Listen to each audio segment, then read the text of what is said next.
I sat at my son's dining table on that cold November evening, watching my daughter-in-law Amber place a glass of tap water in front of me. Behind her, platters of fresh Maine lobster, garlic butter, Caesar salad, and expensive wine traveled to her parents and siblings at the other end of the table. My plate held plain pasta with no sauce. Amber leaned close, whispering loud enough for everyone to hear. "We don't serve extra food here. You should know your place, Mom." I smiled calmly and said, "Noted." The water glass sat before me, condensation pooling on the wood, and I wondered how I had arrived at this moment. My name is Morgan, and I am 63 years old. 6 months ago, I had a different life entirely. I owned a restaurant in Portland, Maine called Morgan's Table. For 32 years, that bistro was my heart and soul. People came from all over New England for my homemade meatloaf, my apple pie that won the state fair 3 years running, my Saturday night prime rib special that sold out every single week. My husband Daniel and I built that restaurant from nothing. We bought a rundown diner in 1991 and transformed it into something magical. Daniel handled the business side while I ran the kitchen. We worked 16-hour days, 7 days a week for the first 5 years. Our hands were raw, our backs ached, but we were happy. We were building something together. Daniel died 7 years ago. Heart attack. He was only 60 years old. One minute he was laughing at something on television, the next he was gone. I kept the restaurant running because it was all I had left of him. Every recipe, every table, every corner of that kitchen held memories of us together. We had one son, Tyler. He was our miracle baby, born after years of trying. I poured everything into that boy. When he showed an interest in cooking at age 12, I taught him everything I knew. By 16, he was working prep in my kitchen. By 20, he told me he wanted to go to culinary school. Daniel and I paid every cent of his tuition at the Culinary Institute of America. We were so proud. Tyler graduated at the top of his class. He worked in restaurants all over the country, learning and growing. 3 years ago, at 35, he came home to Boston and called me. "Mom, I met someone. Her name is Amber. I think she's the one." They married 6 months later in a whirlwind wedding that cost $40,000. Amber wanted everything perfect, and Tyler wanted her happy. I met Amber 3 times before the wedding. She was beautiful, charming, always smiling. She worked in marketing, came from a well-off family in the suburbs. Her parents, Gerald and Patricia, were polite but distant. I remember thinking at the wedding that Amber's side of the church was packed, while Tyler's side was sparse. Most of our family was gone, and restaurant work does not leave much time for maintaining friendships. Last year, at 62, I made the decision to retire. My knees hurt from standing all day. My hands had arthritis. The restaurant industry was changing, and I was tired. A developer offered me a good price for the property. I accepted.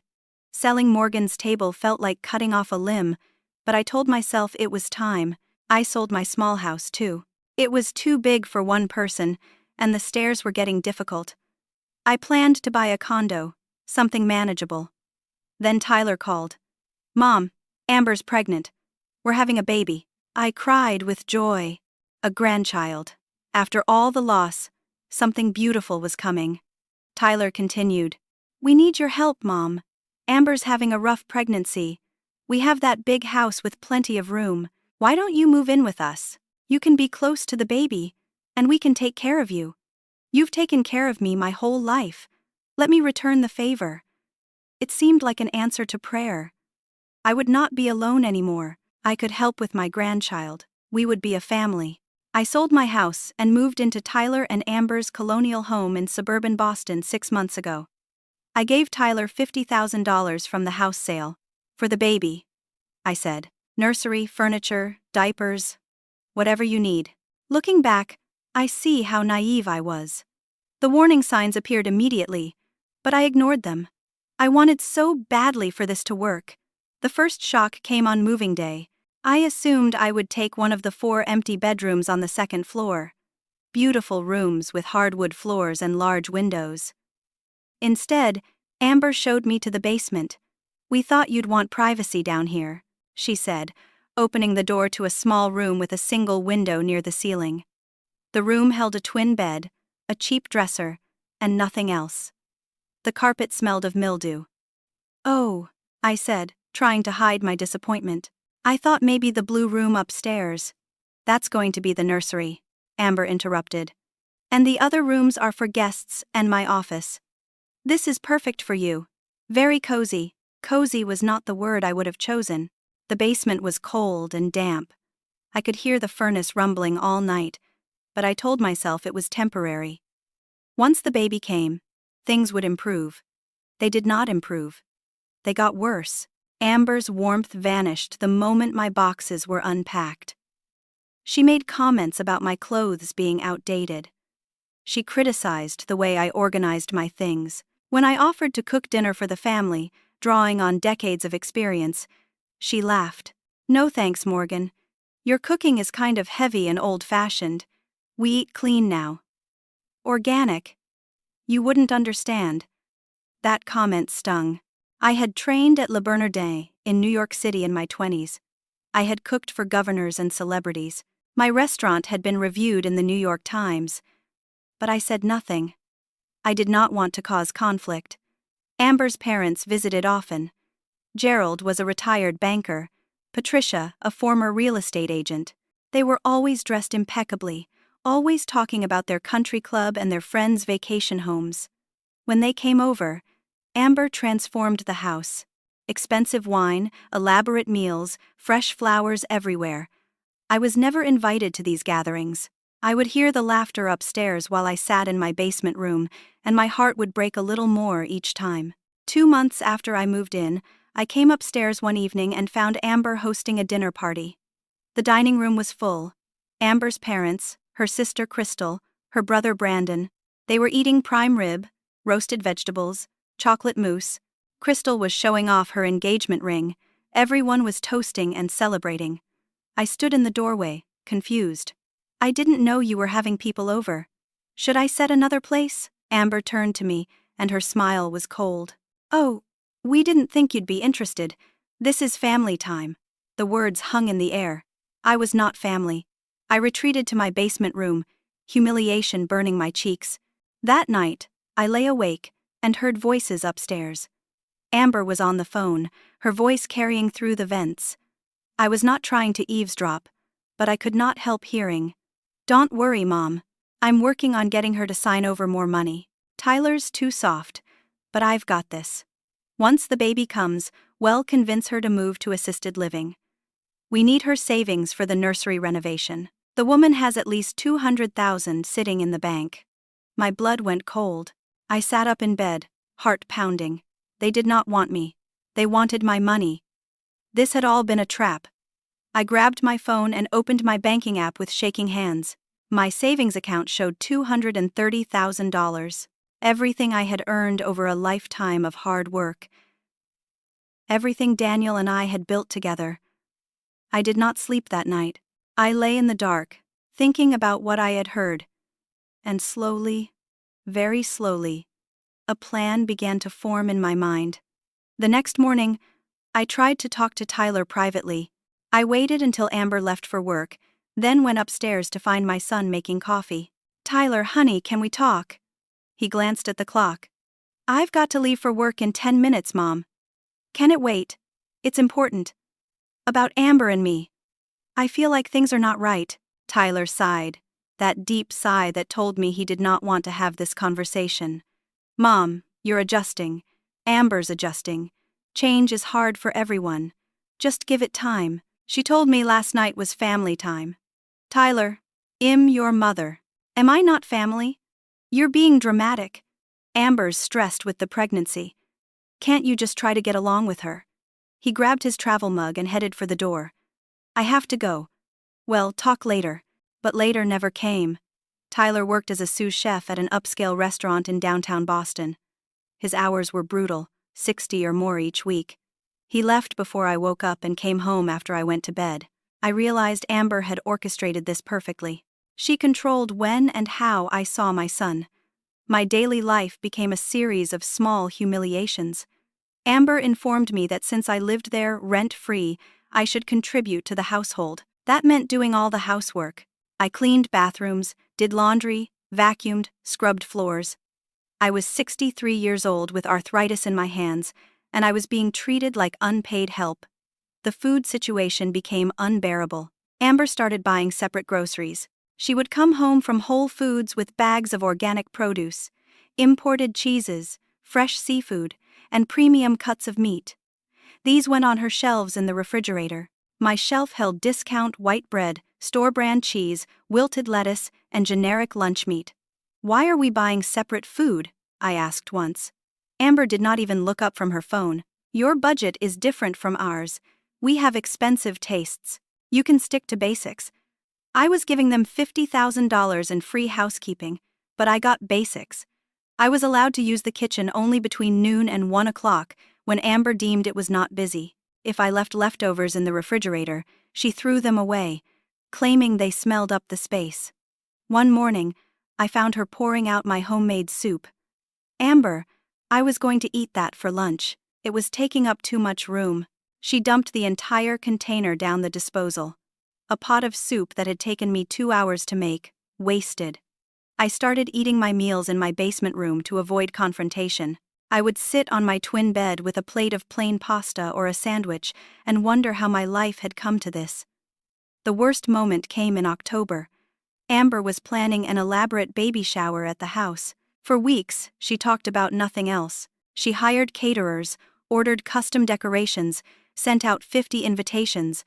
I assumed, foolishly, that I would be part of it.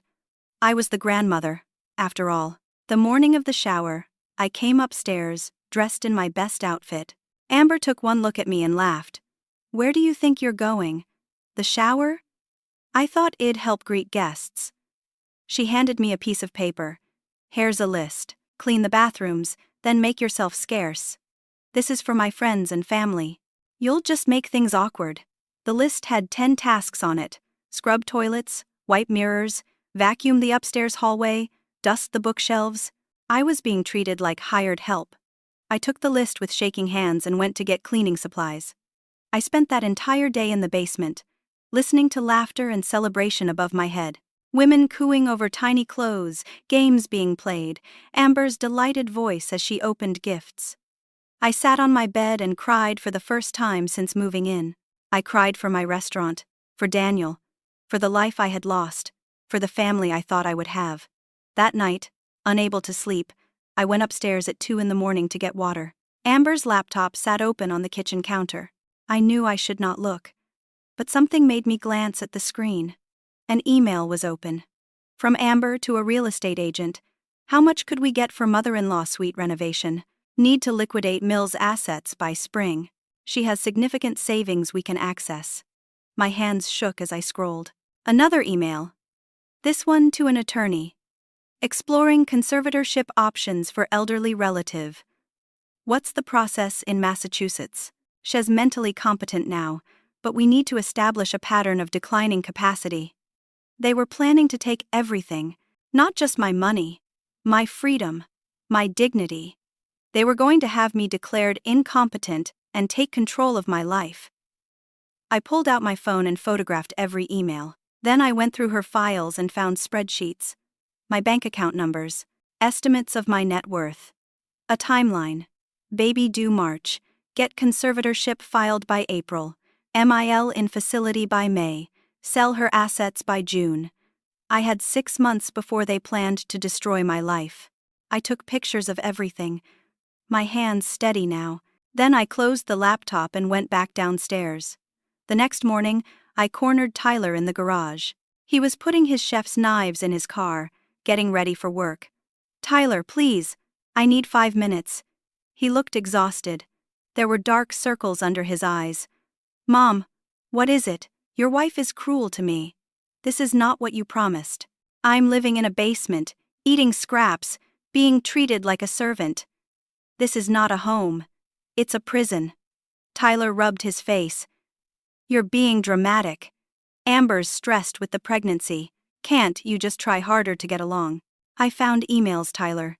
She's planning to put me in a home, to take my money." "Mom, stop. You're paranoid." Amber wouldn't do that. His voice was sharp, frustrated, then softer. Maybe you should think about senior housing. There are nice places, with activities and people your own age. Amber says there's a great facility in Brookline. My heart shattered. My own son, siding with the woman who was plotting against me. I realized then that Amber had gotten to him completely. She had isolated him, manipulated him, turned him against me. You're right, I said quietly. I'll look into it. He looked relieved. Thanks, Mom. I knew you'd understand. Then he drove away, leaving me standing in the garage, my world in pieces. That afternoon, I went through my belongings in my basement room. I found my purse and looked for my checkbook. It was gone. I always kept it in the inside pocket. Someone had taken it. I immediately called my bank. I need to check recent activity on my account. The banker pulled up my records. There was an attempted transfer yesterday, $15,000 to an external account. Our fraud department flagged it as suspicious and blocked it. We were going to call you today. Block all transfers unless I come in person with identification, I said. And I need a new checkbook sent to a different address. I gave them the address of my former restaurant manager in Portland. Ma'am, is everything all right? No, I said honestly. But it will be. I hung up and sat on my bed, looking at the photographs on my phone, emails, spreadsheets, bank statements. Amber had been stealing from me and planning to take everything. She had tried to transfer $15,000 without my knowledge. I opened my contacts and scrolled to a name I had not called in months. Chef Marcus Bellamy. He had been my mentor when I was 25, fresh out of culinary school. He had taught me everything about running a kitchen, about precision and passion. Now he was a James Beard Award winner, a celebrity chef with restaurants in 5 cities. Marcus, I said when he answered. It's Morgan. I need help. 3 weeks passed after my call to Marcus, 3 weeks of keeping my head down, documenting everything, and preparing. Amber grew bolder in her cruelty, perhaps sensing I had given up. She did not know I was gathering evidence for a counterattack. It was the week of Thanksgiving when Amber made her announcement. She breezed into the basement one evening while I was reading. My parents and siblings are coming for a pre-Thanksgiving feast on Saturday. We're celebrating early since we'll be at the country club on actual Thanksgiving. That sounds lovely, I said carefully. Should I help cook? Amber's laugh was cruel. Help cook? No thanks. I've ordered everything from premium seafood market. Real food, not diner slop. Diner slop. My restaurant, my life's work, my 32 years of passion and dedication, dismissed as diner slop. The insult was calculated, designed to hurt. I absorbed it silently, adding it to my mental list of grievances. Saturday arrived cold and gray. Typical November weather in Boston. I stayed in my room all afternoon, listening to footsteps above me as Amber prepared. At 6 o'clock, Tyler knocked on my door. Mom, dinner's ready. Amber says you should come up. I climbed the basement stairs and entered a transformed dining room. White tablecloth, sterling silver candlesticks, fine china I had never seen before. Amber's parents, Gerald and Patricia, sat at one end of the table, dressed like they were attending the opera. Amber's sister Crystal was there, with her husband Brad, both in designer clothes. Her brother Brandon sat with his fiancée Madison, who wore pearls and a cashmere sweater. There was one place setting at the far end of the table, nearest the kitchen door, separated from the others by several feet of empty space. A plastic cup sat there, while everyone else had crystal wine glasses. Morgan, you're there. Amber pointed to the isolated spot. We thought you'd want some space. Space. I walked to my assigned seat while everyone watched. Tyler sat at the head of the table, not meeting my eyes. He looked uncomfortable, but he said nothing in my defense. He never did anymore. Young men in white serving jackets appeared, hired waiters. They carried platters from the kitchen. Whole Maine lobsters, bright red and steaming, drawn butter in silver dishes, Caesar salad with fresh shaved Parmesan, garlic bread still hot from the oven, roasted asparagus with lemon, truffle mashed potatoes. The food was beautiful, restaurant quality. One waiter approached me with a different plate. Plain spaghetti, with canned tomato sauce on a chipped plate that did not match the fine china everyone else received. A plastic cup of tap water. Not even ice. No salad, no bread, no vegetables, just pasta. The contrast was deliberate and impossible to miss. I was being publicly humiliated at my own son's table. Gerald noticed and chuckled. Different dietary needs. Morgan. Amber's voice carried across the table. Morgan's on a budget. Can't afford the premium items. We don't serve extra food here. Patricia smiled, the kind of smile that does not reach the eyes. That's very understanding of you, Amber. Not everyone can handle nice things. The wine flowed. Expensive bottles, labels I recognized from my restaurant days. Camus Cabernet. Opus 1. Bottles that cost $100 or more. Everyone toasted and laughed while I sat at my isolated end with my cup of tap water and my plate of plain pasta. I took a bite. The sauce was bitter. Clearly from a can. I had made tomato sauce from scratch thousands of times in my life. This was an insult in edible form. Crystal, Amber's sister, leaned forward. How are you enjoying retirement, Morgan? Must be nice not having to work anymore. It's an adjustment, I said quietly. I bet. Crystal's tone was condescending. All those years in food service. Must be hard on the body. Food service. As if I had been a line cook at a chain restaurant, not the owner and head chef of an award-winning establishment. Brandon joined in. Amber says you're thinking about moving to a senior community. Probably for the best. These big houses are a lot to maintain. I had said nothing about moving to a senior community. Amber was planting seeds, preparing everyone for when she had me removed. The conversation flowed around me. They discussed their vacation plans, their new cars, their country club memberships. I was furniture, a piece of the background they occasionally glanced at with pity or disdain. Then Amber stood. She walked down the length of the table toward me, wine glass in hand. Her face flushed. Everyone fell silent, watching. She stopped beside my chair and placed one hand on my shoulder, squeezing hard enough to hurt. She leaned down, her mouth close to my ear, but her voice was loud enough for everyone to hear. You should know your place, Mom. You're here on charity. Be grateful you're fed at all. The room went completely silent. Even the hired waiters froze. Everyone stared at me, waiting to see how I would respond. Would I cry? Would I argue? Would I cause a scene? I looked up at Amber. Then I looked at each person around the table. Gerald, smirking. Patricia, watching with cold interest.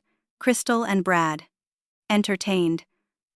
Brandon and Madison, uncomfortable but silent. And Tyler, my son, staring at his lobster, his face red, saying nothing, doing nothing. Then I smiled. It was a calm, genuine smile. I picked up my fork, took another bite of the terrible pasta, and said clearly, "Noted." The table erupted in awkward laughter. The tension broke. Conversation resumed. Amber returned to her seat, satisfied that she had put me in my place. The dinner continued around me while I ate my pasta slowly, methodically, keeping that same calm smile on my face. But inside, I was calculating. Everything was falling into place. The humiliation was worse than I had expected, but it would make my response even more satisfying. After dinner, I excused myself and returned to my basement room. I pulled out my phone and made a call. "Hello, Marcus? It's Morgan." "Yes. It's been too long. I need to ask you for a favor. A big one." We talked for 30 minutes. I explained everything. Marcus listened without interrupting, and when I finished, he said, "I'm in. Whatever you need." Then I sent a text message to someone else. Sunday, November 19th, 6 o'clock in the evening. Everything we discussed. "It's time." The response came immediately. Confirmed. "Well, be there." I pulled out a folder from my dresser drawer, one I had been building for weeks. Inside were printed copies of every email, every bank statement, every piece of evidence I had gathered. The folder was labeled "Evidence" in my neat handwriting. Late that night, I heard voices upstairs, Tyler and Amber, arguing. I could hear them through the heating vents. Amber's voice, sharp and angry. Your mother is pathetic. Did you see how she just sat there? She's got no spine. The lawyer says we can file for conservatorship after the baby's born. She'll be in a state facility by spring, and everything she has will be ours. Tyler, weakly. I don't know, Amber. This feels wrong. You're either with me or with her. Choose. Silence. Tyler said nothing. After a moment, I heard footsteps. He had chosen. Just not me. I lay in my twin bed in the basement and looked at the ceiling. Tomorrow, everything would change. Tomorrow, they would learn what happened when you underestimated a woman who had built an empire from nothing. Tomorrow, they would discover that when you tell someone to know their place, you better be very sure of your own. I closed my eyes, and for the first time in 6 months, I slept peacefully. Sunday morning arrived bright and cold. I woke early and lay in bed, going over the plan in my mind one more time. Everything had to be perfect. Timing, execution, presentation. I had learned in my restaurant that the difference between success and failure was often just a matter of details. Amber came down to the basement at 9 o'clock. I'm going to brunch with my mother. Well, be gone until 3. She did not ask what I would be doing. She never did. Tyler left for work at 10. He worked Sunday brunch service, one of the busiest shifts of the week. See you tonight, Mom? He called down the stairs. There was guilt in his voice. He knew last night had been wrong, but he was too caught in Amber's web to do anything about it. See you tonight, sweetheart, I called back. And I meant it. He would definitely see me tonight, at 10:30. I made my first phone call. This is Morgan. I'd like to confirm for this evening. 6 o'clock, 12 people total. At 11, a catering truck pulled up outside. 2 people got out and began unloading equipment. I met them at the door. Everything goes to the kitchen. I'll show you where to set up. For the next 3 hours, my house transformed. Professional photographers arrived and set up lighting. A florist delivered arrangements of white roses and eucalyptus. A rental company brought fine china, crystal glasses, and silver flatware that made Amber's dishes from last night look like children's play sets. I cooked like I had not cooked in months. Like I had not cooked since I closed Morgan's table. Every skill I had honed over 32 years came flooding back. My hands moved with certainty, my instincts sharp. This was who I was, not the broken woman in the basement, but this. A chef, an artist, a force. Herb-crusted prime rib, perfectly seasoned, seared and roasted. Lobster bisque, rich and silky, made from scratch with real lobster stock. Truffle risotto, stirred slowly until each grain was creamy perfection. Brussels sprouts roasted with bacon and balsamic glaze. Homemade rolls, still warm, with honey butter. For dessert, individual chocolate lava cakes with vanilla bean ice cream. The dining room became something from a magazine. Candlelight, flowers, the table set for 12. I changed into the one good dress I still owned, a navy blue sheath that Daniel had always loved. I put on lipstick, styled my hair. When I looked in the mirror, I saw myself again. Not the diminished woman Amber had tried to create, but Morgan, the woman who had built something from nothing. The woman who did not give up. At 4 o'clock, the first guests arrived. Chef Marcus Bellamy stepped out of a black town car, and my heart swelled. He was 67 now, his hair gray but his eyes sharp and kind. He embraced me on the doorstep. Ready for this.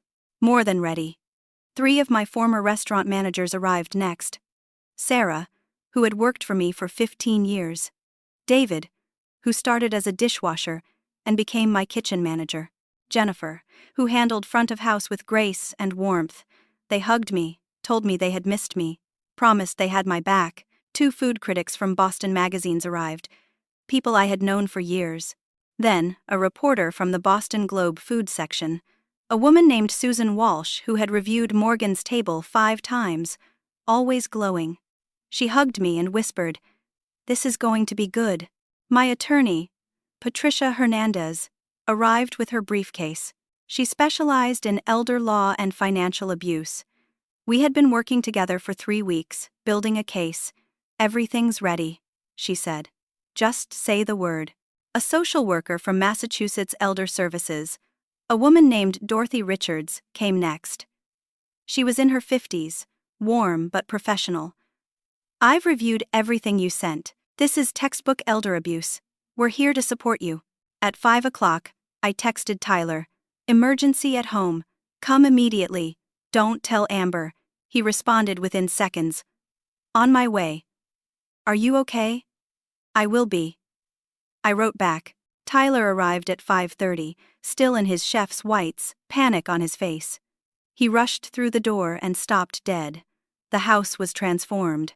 Cars lined the street. Through the windows, he could see people in the dining room, elegantly dressed, holding wine glasses. "Mom, what is this? Whose cars are those? Come inside, sweetheart. We need to talk, all of us." I led him into the dining room. He stared at the table. The food. The guests. His eyes landed on Chef Marcus and went wide. "Chef Bellamy." Marcus nodded. "Hello, Tyler. Your mother and I need to have a conversation with you." "I don't understand. What's happening?" "Sit down," I said gently. "Please." Tyler sat, looking between me and the assembled group. Food critics, my attorney, a social worker, his former instructor, my old staff. His confusion was total. At 6 o'clock, we heard a car in the driveway. Amber. She was home early. Perfect timing.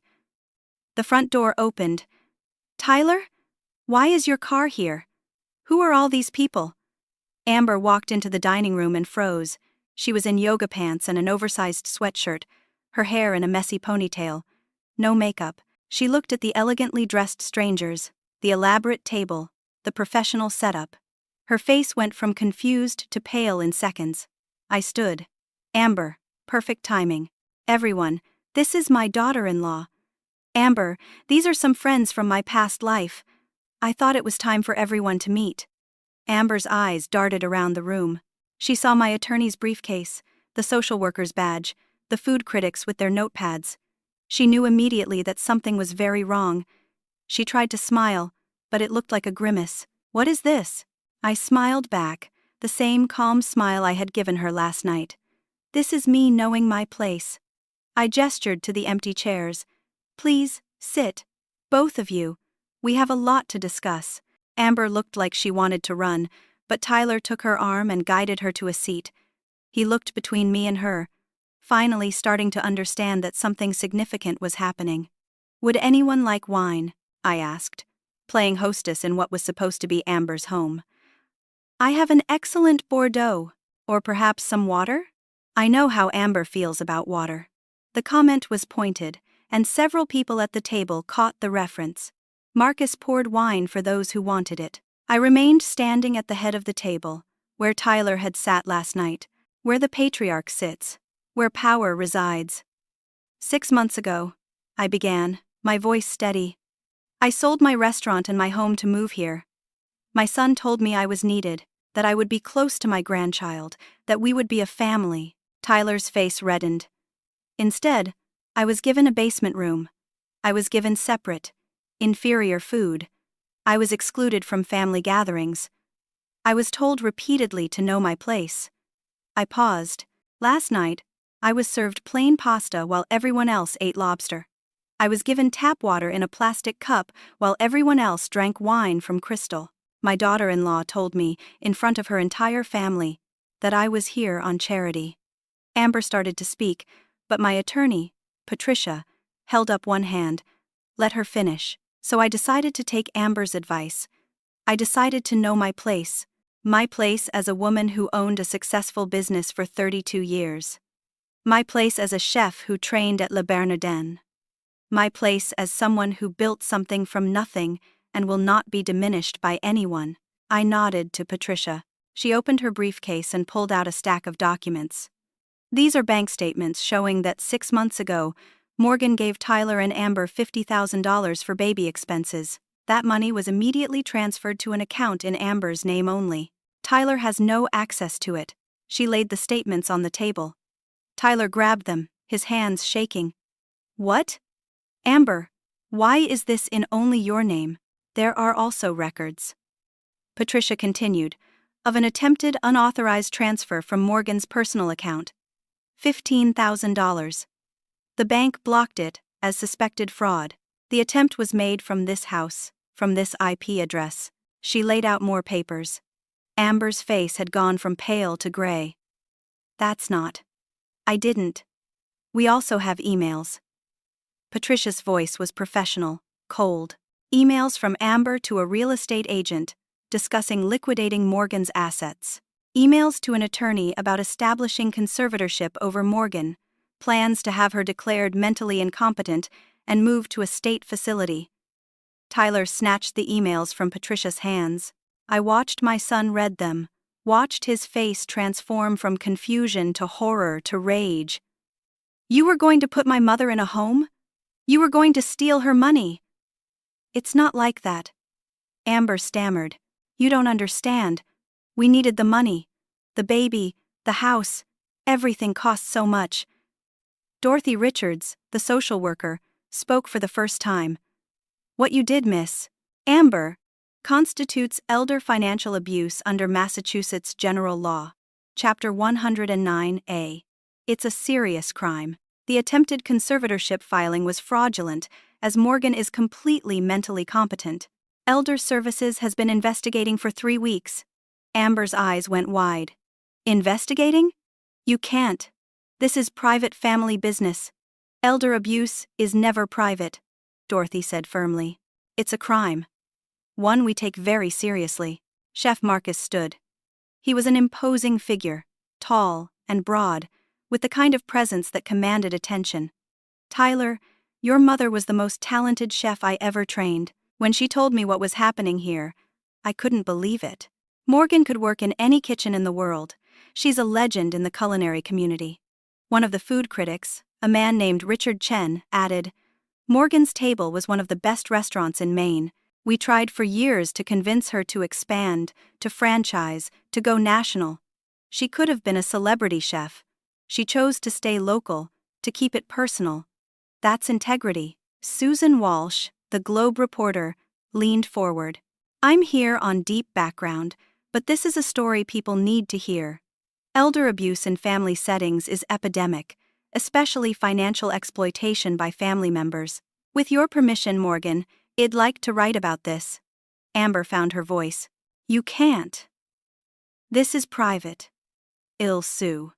Susan smiled. Actually, it's a matter of public record once charges are filed, and it's absolutely in the public interest. Financial exploitation of seniors is the fastest growing form of elder abuse in America. Patricia pulled out another document. Morgan has also been documenting the daily abuse. Photographs of the separate food, recordings of Amber's comments, videos showing Morgan relegated to a basement room while 4 bedrooms sit empty upstairs. It paints a clear picture of systematic mistreatment.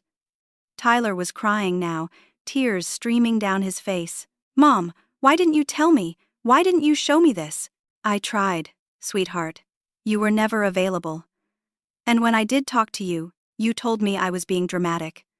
You suggested I move to senior housing. My voice was gentle, not accusatory. Amber made sure we were never alone. She controlled your schedule, your perceptions, your reactions. You were being manipulated too. Speaking of which, Patricia said, there's one more thing Tyler should know. Amber's eyes went huge. No. Don't. Patricia pulled out another document. This is from your doctor's office, obtained with a warrant yesterday. Tyler, your wife is not pregnant. She never was. The room went silent. Tyler stared at Amber, his face blank with shock. What? There is no baby. Patricia repeated. There never was. The entire pregnancy was fabricated. Tyler stood so abruptly his chair fell backward. You lied? About the baby? Everything. The move, the money, all of it was based on a lie. Amber was sobbing now. I was going to get pregnant. I just needed time. And we needed the money. Your mother had so much, and we had nothing. We had everything, Tyler shouted. We had a good life. I have a good job. You have a good job. We didn't need to steal from my mother. Your mother gave it to us. Amber said desperately. She gave us that money. For a baby that doesn't exist, Tyler said. Oh my God. Oh my God. He sat back down, put his head in his hands. My heart broke for my son. Despite everything, despite his failures to protect me, he was a victim too. Amber had manipulated him, lied to him, used his love for her and his desire to be a good husband against him. Marcus placed a hand on Tyler's shoulder. Son, you're not responsible for this. You were caught in someone else's web. Patricia looked at Amber. You have a choice. We can resolve this privately, or we can file criminal charges tomorrow morning. It's up to Morgan. Everyone looked at me. The power was mine now. The woman who had been told to know her place held all the cards. I want my money back, I said clearly. Every cent. The $50,000, plus the $15,000 you tried to steal. I want it returned within 24 hours. I don't have it, Amber whispered. I spent it. Then you'll find it. Take a loan. Ask your parents. Sell your car. I don't care, but you will return what you stole, Patricia added. You will also sign a confession, admitting to everything. That confession will be held by me. If you comply with all terms, it stays sealed. If you don't, it goes to the district attorney. You will move out of this house, I continued, within 72 hours. You will agree to a legal separation and allow Tyler to file for divorce without contest. You will never contact me again. Amber looked around the room, looking for an ally. She found none. Even the hired waiters standing in the corners watched her with cold disdain. And if I refuse? Patricia opened her briefcase one more time and pulled out a formal complaint, already filled out, needing only my signature. Then we file this tomorrow. You'll be arrested for elder financial abuse, attempted fraud, and identity theft. You'll face criminal charges and likely prison time. The story will be public. Your name will be destroyed. Choose. Amber looked at Tyler one last time. Tyler, please. I love you. He did not even look at her. Get out of my sight. Amber signed the confession with shaking hands. Patricia witnessed it, dated it, sealed it in an envelope. You have 72 hours. Starting now. Amber stood on trembling legs and walked out of the dining room. We heard her in the bedroom above us, throwing things into suitcases. 30 minutes later, the front door slammed, her car started and drove away. Tyler sat at the table, broken. I sat beside him and took his hand. I'm so sorry, Mom. I'm so sorry I didn't protect you. You were being manipulated, I said gently. She was good at it. I should have seen it. I should have known. Dorothy, the social worker, spoke softly. Mr. Tyler, what happened to you is called coercive control. It's a form of domestic abuse. Your wife isolated you, controlled your perceptions, made you doubt your own judgment. You're a victim, too. We have resources that can help. Tyler nodded, tears still flowing. I want to make this right. I want you to stay, Mom. Please stay. This is your home. You take the master bedroom. I'll move to the basement. Let's start fresh, I said. As equals. As family. Marcus cleared his throat. Actually, Morgan, before everyone leaves, I have something to discuss with you. I looked at him, curious. What is it? I'm opening a new restaurant in Boston, a farm-to-table concept focused on elevated comfort food, exactly your style. He paused. I want you to be my partner and head chef, 50-50 ownership, your name on the door. I stared at him. Marcus, I'm 63 years old, and I'm 67. So what? You're the best chef I know, Morgan. You've spent 6 months being told you're nothing. Let me remind you who you really are. I looked at Tyler. He was smiling through his tears. Do it, Mom. Show everyone who you really are. I looked around the table at all these people who had shown up for me. My old staff, my mentors, professionals who believed in me, people who saw my worth when I had almost forgotten it myself. Yes, I said. Let's do it. The room erupted in applause. Susan Walsh was already taking notes for her article. The food critics were sampling my dishes and making notes. Tyler hugged me tight. Marcus shook my hand with a grip that said, Welcome back. We spent the rest of the evening eating the meal I had prepared, not as a reckoning anymore, but as a celebration of survival, of justice, of new beginnings. The next 72 hours passed in a blur. Amber moved out without another word, taking only her personal belongings. Tyler changed all the locks. We heard nothing from her, which was exactly what I wanted. True to the terms, $50,000 appeared in my account within 24 hours.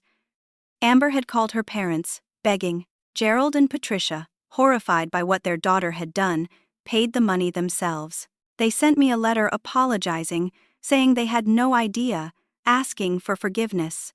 I appreciated the gesture. The attempted $15,000 was recovered through my attorney's efforts. Patricia was relentless, and Amber knew she had no choice. Every cent came back. Tyler filed for divorce that Monday. Amber did not contest it. Her attorney advised her to sign everything quickly and disappear. She took that advice. But the real work was in healing what had been broken between my son and me. Tyler took a week off work, the first time he had taken time off in years. We spent those days talking, really talking. He cried a lot. I cried too. We unpacked 6 months of pain, manipulation, and misunderstanding. I thought I was being a good husband, Tyler said one afternoon. We were sitting in the living room, the room I had been excluded from for half a year. I thought supporting my wife meant always taking her side. Marriage is a partnership, I said. But it doesn't mean abandoning your own judgment, or abandoning your family. I was so caught up in trying to make her happy. Nothing was ever enough. She always wanted more money, more things, more status. I worked 60 hours a week, and it still wasn't enough. Dorothy, the social worker, had given Tyler information about therapists who specialized in domestic abuse recovery. He made an appointment for the following week. I need to understand how I let this happen, he said. So, I never let it happen again. I was proud of him for that. Taking responsibility, seeking help, wanting to grow.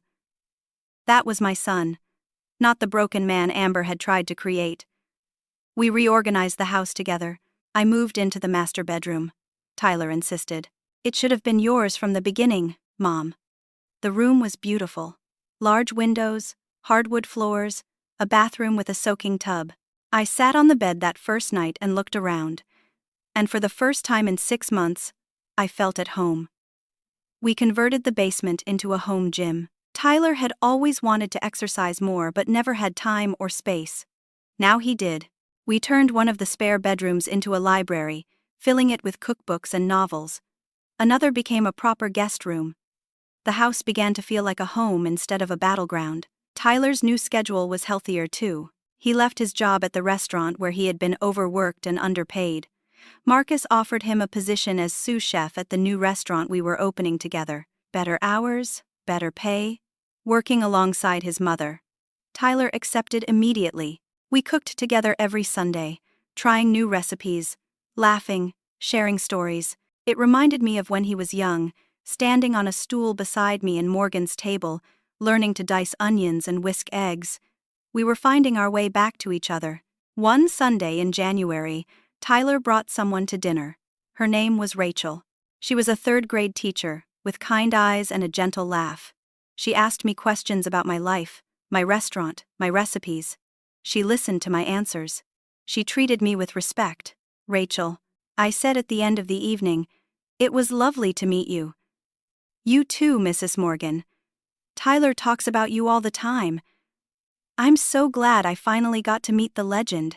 After she left, Tyler looked nervous. So, what do you think? I think she's wonderful. I think she sees you for who you really are. He smiled, relieved. She does, Mom. She really does. Rachel became a regular presence at Sunday dinners. She was everything Amber was not. Genuine, warm, secure in herself. She did not need to tear others down to feel elevated. Tyler blossomed around her. I watched him become himself again. Meanwhile, Marcus and I were building something special. Our new restaurant, which we named Second Table, was set to open in late February. The name was Marcus' idea. Second chances, he said. New beginnings. We spent January doing build-out, hiring staff, testing recipes. I was in the kitchen every day, and it felt like coming home. My hands remembered every technique. My instincts were sharp. I was not a 63-year-old has-been. I was a chef at the peak of my abilities. Marcus, let me design the entire menu. Comfort food, elevated. My famous meatloaf with truffle mashed potatoes, pot roast with root vegetables, mac and cheese with 5 cheeses and a breadcrumb crust. For dessert, my apple pie that had won awards, served warm with vanilla ice cream. Susan Walsh from the Boston Globe wrote her article. It ran on the front page of the food section in early February. The headline read, "Acclaimed chef returns from retirement to fight elder abuse and reclaim her life." The article detailed everything: my restaurant history, my training, my success, then the abuse I suffered at Amber's hands, the systematic cruelty, the financial manipulation, the attempted conservatorship, my fight back, my triumph, and now, second table. The response was overwhelming. The article was shared thousands of times on social media. I received letters from elderly people across the country, sharing their own stories of abuse by family members. Many said my story gave them courage to fight back. Elder Services contacted me. They wanted to use my case as an example in their training materials. They asked if I would speak at conferences about recognizing and preventing elder abuse.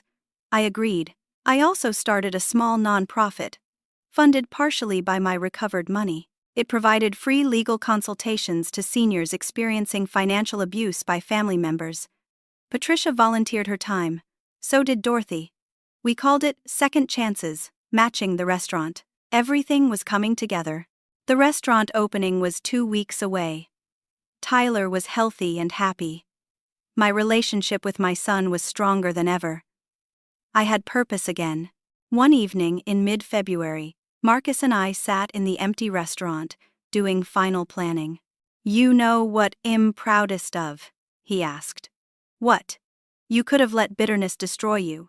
Instead, you let it forge you into something stronger." I thought about that. 6 months ago, I had been broken, humiliated, defeated. Now I was about to open a restaurant, run a nonprofit, speak at conferences. I had my son back. I had my life back. I learned a long time ago, I said, that the best revenge is living well. Marcus raised his glass of wine. To living well. To living well. I echoed.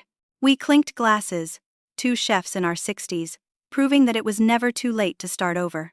It is late February now, almost 3 months since that lobster dinner that changed everything. I stand in the kitchen of Second Table, our restaurant in Boston's South End, and I am home. Opening night was 10 days ago. The restaurant was packed with 300 guests, food critics, old friends, culinary professionals, and people who had read Susan's article and wanted to support me. Tyler worked beside me that night. Our movements synchronized, decades of training evident in every dish we sent out. The reviews have been extraordinary. The Boston Globe gave us 4 stars. Boston Magazine called it the most heartwarming comeback story in the city's culinary history. Reservations are booked solid for the next 2 months. But the best part is not the success.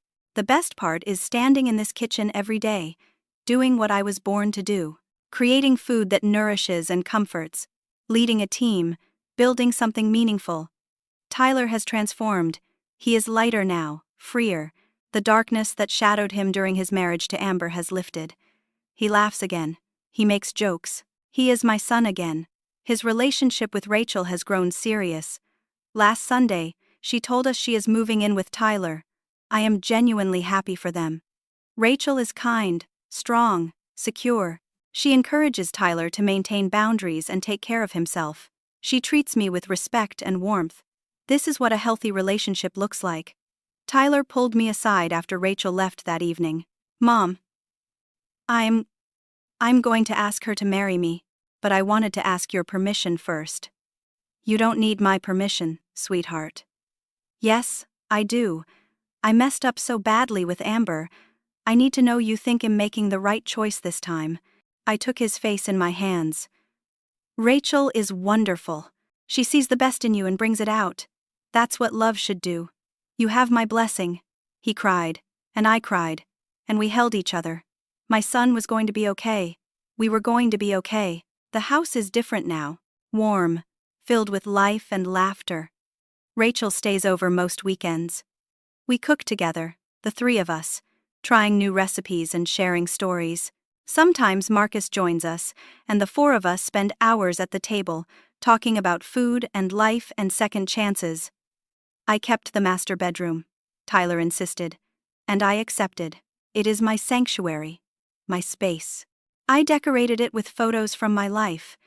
Daniel and me at our wedding, Tyler as a baby, the grand opening of Morgan's table, recent photos from second table, a life in pictures.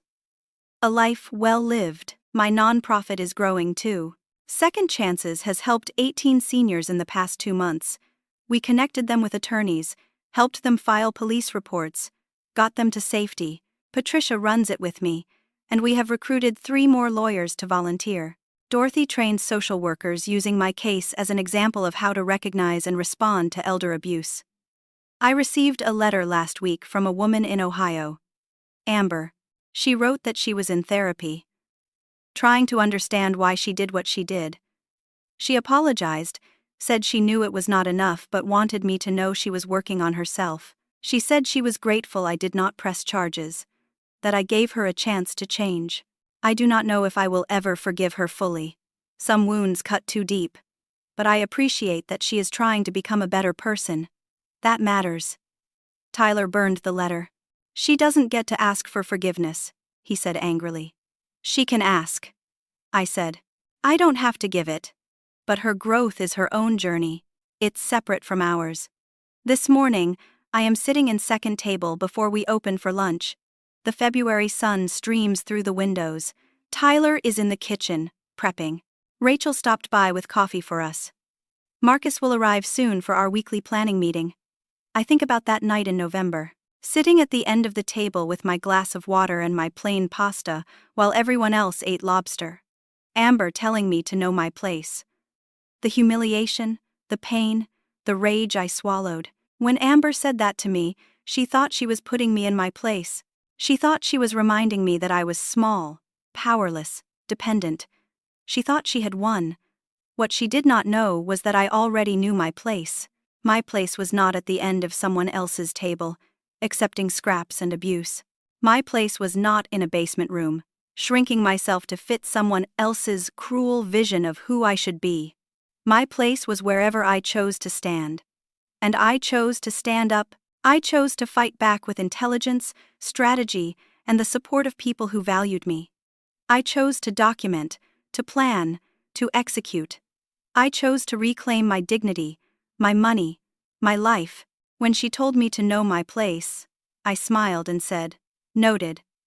What I meant was, I hear you. I see what you are trying to do. And I am about to show you what happens when you underestimate me. Age does not make you helpless. Experience makes you powerful. I spent 32 years building a business, raising a son, surviving loss. Those years were not wasted. They were preparation for exactly the moment when someone tried to destroy me. If you are experiencing what I experienced, please know this. You are not alone. You are not powerless. Your money, your dignity, your life belong to you, no matter what anyone says. Document everything. Take photos, save emails, record conversations where legal. Reach out to elder services in your state. Talk to an attorney who specializes in elder law. Build your case quietly and carefully, then strike decisively. And to younger people, check on your elderly family members and friends. Really check. Ask hard questions. Look for signs of financial manipulation, isolation, or abuse. Too many seniors suffer in silence because they are ashamed or afraid. Be the person who notices. Be the person who helps. I learned that respect is not given based on age. Respect is earned through how you treat others. Amber treated me with cruelty and contempt, so she lost my respect and paid the consequences. Rachel treats everyone with kindness and dignity, so she has earned a place in our family. I learned that it is never too late to start over. At 63, I opened a new restaurant, started a nonprofit, rebuilt my relationship with my son, and reclaimed my purpose. The number of years you have lived does not limit what you can still achieve. I learned that the best revenge truly is living well. I could have stayed bitter and broken. Instead, I chose to rise. Amber's cruelty did not destroy me. It revealed my strength. Life will serve you water while giving others lobster. That is reality. People will treat you unfairly. People will underestimate you. People will try to diminish you to make themselves feel bigger. But you get to decide whether you accept that glass or whether you walk away and set your own table. There is a table in my restaurant, right in the center where everyone can see it, where the light falls just right. I reserved it for a special purpose. Every Saturday evening, I invite someone to sit there, an elderly person who is alone, who looks uncomfortable, who clearly was not wanted at their family's table. Last Saturday, a woman in her 70s sat there. She told me quietly that she was visiting her daughter's family for her birthday, but they had made her feel like a burden. I took her hand and said, "Tonight, you're my guest of honor. Let me show you what you deserve." I brought her our best dishes. Tyler made her a special dessert. Our staff sang happy birthday. She cried with gratitude and told me it was the best birthday she had had in years. That is what second table means. Not just second chances for me, but for everyone who has been made to feel less than they are. Everyone who has been told to sit at the end of the table and be grateful for scraps. Here, you sit in the center. Here, you get the best we have to offer. Here, you matter. Marcus arrives for our meeting, ready for another busy day. Always, I say. Tyler pokes his head out of the kitchen. "Mom, the lunch prep is done. Want to taste the new soup? Be right there." I stand and look around my restaurant one more time. Photos of my journey line the walls. Morgan's table in its glory days. Me with Daniel at our wedding. Tyler in his culinary school graduation gown. Marcus and me at the James Beard Awards years ago. And new photos. Opening night of second table. Tyler and Rachel laughing in the kitchen. Me accepting an award from Elder Services for my advocacy work. A life in pictures. Not a perfect life, but a real one. Full of joy and pain, success and failure, loss and renewal. That night with the lobster changed my life. But not because of what Amber did. It changed me because of what I chose to do next. I could have shrunk. Instead, I expanded. I could have accepted their version of who I was. Instead, I remembered who I had always been. I knew my place all along. It was never at the end of someone else's table. My place was here, in this kitchen, creating food that nourishes and heals. My place was with my son, rebuilding what had been broken.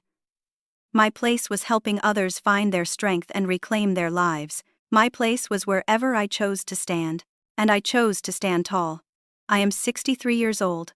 I am a chef, a mother, a mentor, an advocate. I have survived loss, abuse, betrayal, and humiliation. I have fought back and won, and I am just getting started. Now, I would love to hear from you. Have you or someone you know ever experienced a situation where you felt undervalued or mistreated by family? How did you handle it? What would you have done in my situation? Share your thoughts and stories in the comments below. Your story might help someone else find the courage to stand up for themselves. If this story touched you, please consider liking this video so more people can find it.